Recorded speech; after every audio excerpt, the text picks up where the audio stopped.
বাংলাদেশ নিয়ে ভারতীয় গণমাধ্যমে অপতৎপরতার প্রতিবাদে জার্মানির বার্লিনে ভারতীয় দূতাবাসের সামনে বিক্ষোভ করছে জার্মান বিএনপি ও এর অঙ্গ সংগঠন। এই মুহূর্তে সেখানে আছেন সহকর্মী বিটু বড়ুয়া, সরাসরি যুক্ত হচ্ছে তার সঙ্গে। চলছে বাংলাদেশের উপর দিয়ে এবং সেই স্বাধীনতার পর থেকে অর্থাৎ 53 বছরে ভারত নানাভাবে বাংলাদেশকে আসলে সহায়তার নামে কিংবা বন্ধুত্বের নামে ভারত বাংলাদেশের উপর যে আগ্রাসন চালিয়েছে তার বিরুদ্ধে জার্মানিতে জার্মান বিএনপি কিন্তু তারা আজকে প্রতিবাদ সভার আয়োজন করেছে। বার্লিনের যে ভারতীয় হাই কমিশন আছে সেখানে সেখানে তারা নানাভাবে স্লোগান দিচ্ছে এবং বাংলাদেশের পক্ষ হয়ে তারা বলছে যে ভারত আসলে বন্ধু নয়, প্রভুর মতো আচরণ করছে।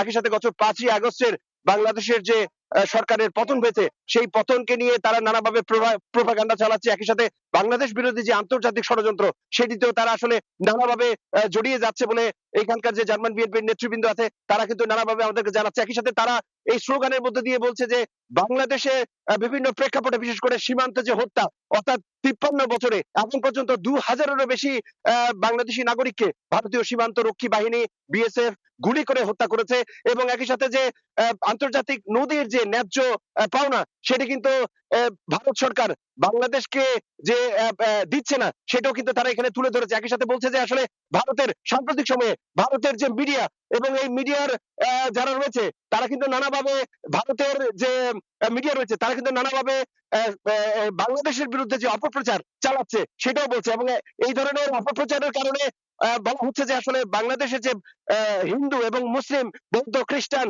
এবং উপজাতি আদিবাসী যারা রয়েছে তাদের মধ্যে একটা জটলা পাকিয়ে দেওয়ার জন্য ভারত নানাভাবে ষড়যন্ত্র করছে বলে এই জার্মান বিএনপির পক্ষ থেকে আসলে নানাভাবে বলা হচ্ছে।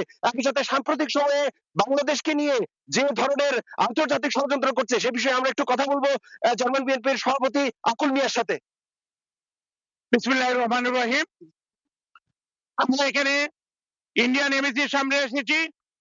ইন্ডিয়া বিগত দিনে যে বাংলাদেশে নিয়ে প্রপাগান্ডা করতেছে সর্বোচ্চ মিথ্যা অপচয় করতেছে। ইন্ডিয়ান সরকারকে বলে দিতে চাই বাংলার মানুষ কখনো এটা ছাড় দিবে না এবং আগামীতে বাংলাদেশের মানুষ এবং জার্মান বিএনপির পক্ষ থেকে আমরা দিব ইন্ডিয়াকে।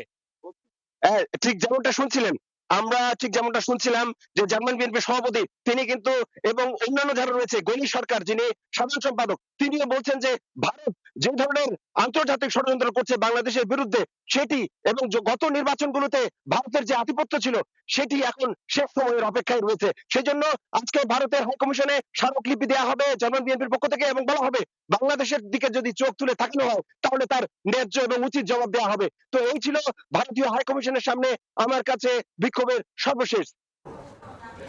সরাসরি যুক্ত ছিলাম জার্মানির বার্লিনে।